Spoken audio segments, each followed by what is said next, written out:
Ever since the GoPro came out, I always wanted to get my hands on one, but as video on smartphones started to get better and better, I had a harder time justifying spending $300 to $400 on an action camera when you have a video camera in your pocket at all times in your cell phone.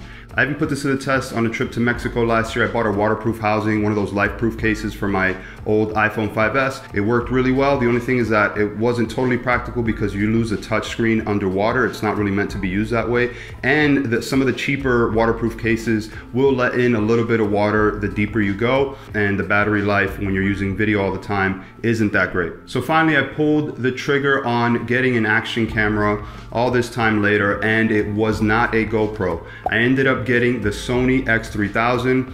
Kai Wong says that this is giving the GoPro stiff competition, and iPhone Doe says that this is the best action camera that you can buy at this price. So to see if the reviews were right, I took it on a recent trip to Miami. But before I show you any of that footage, let's see what you get inside of the box. This model, by the way, does not come with the viewfinder. This is just the camera with the waterproof housing and some extra stuff. This is some of the marketing on the side, some of the things you can do with this camera, and a brief on some of the specs. On the back of the box, these are some of the apps you can use with the camera and some of the streaming services you can use. This is some of the legal stuff on the side here, some of the specs, and your serial number there under my thumb. So let's see what you get in the box. So you do get a Sony action camera sticker. I'm not sure exactly where you would use this. It's too big for the camera and too big for the waterproof housing. I guess it's just for decoration somewhere else. Some of the manuals and warranty information you get in the box. Here's your waterproof housing. Just a quick note, I noticed after the first time I used this in water, this little latch on the bottom of the waterproof housing got a little bit sticky. I'm not sure why. I used this in ocean water. I don't know if the salt water corroded something, but this became a little bit tough to open. This little bracket comes attached to your waterproof housing. I assume this is for some of the other accessories that you can buy for this camera. It does have a little tab here so you can screw and unscrew it. That's kind of nice. It's just made out of all plastic. You also get a USB to USB mini or USB micro cable. And this is your camera. You've got 4 buttons that you can use for the menu. This is going to be your power button here. This is your record and enter button. This is your menu button, and this is your navigation buttons. On the back is where you have all your imports. It's the HDMI on the top, the USB in the middle, and the audio input on the bottom. This is going to be your SD card slot on the bottom here.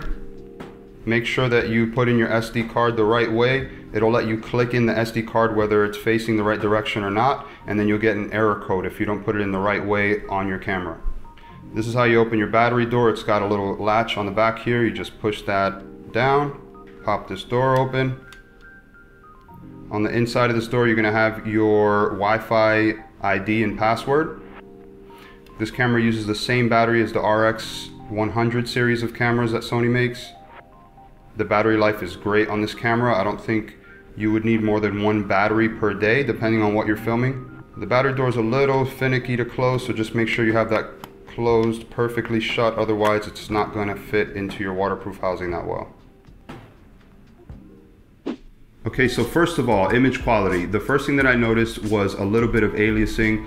This is going to be a trade-off, of course, because to remove the aliasing, you're going to get a softer image, but you do see it, so stay away from really tight patterns, or if you're filming anything with patterns in the fabric or a lot of leaves or something like that, or grass, you're definitely going to see some aliasing, but it's a trade-off that I'm willing to take in a camera this size. As far as the frame rates go, you're going to get 24, 25, and 30 frames a second in 4K. You're also going to get that in 1080. In 1080, you're also going to get 60 and 120 frames per second. Once you get to 240 frames a second, you're going to be downscaling down to 720. Personally, I'd probably use this camera between 24 frames and 60 frames per second. So the biggest selling point of this camera over a GoPro is going to be the optical image stabilization.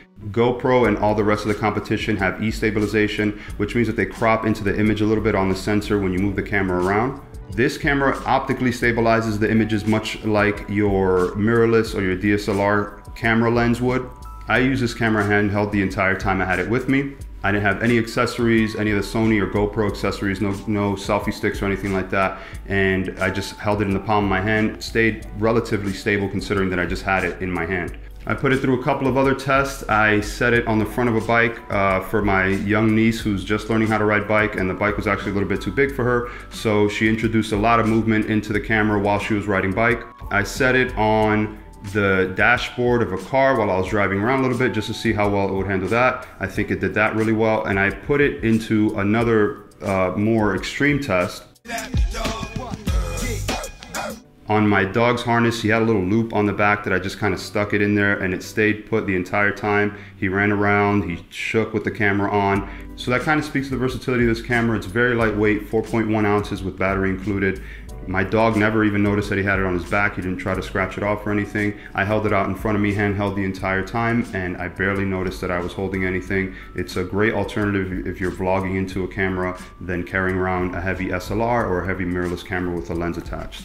As far as the settings go, I left it in auto the entire time. You can dial in your white balance, you can compensate the exposure, you can also pick a different picture profile. You have vivid and neutral. Neutral is basically gonna desaturate and lower the contrast a little bit. I like the results that I got in vivid, so I left it in vivid the whole time.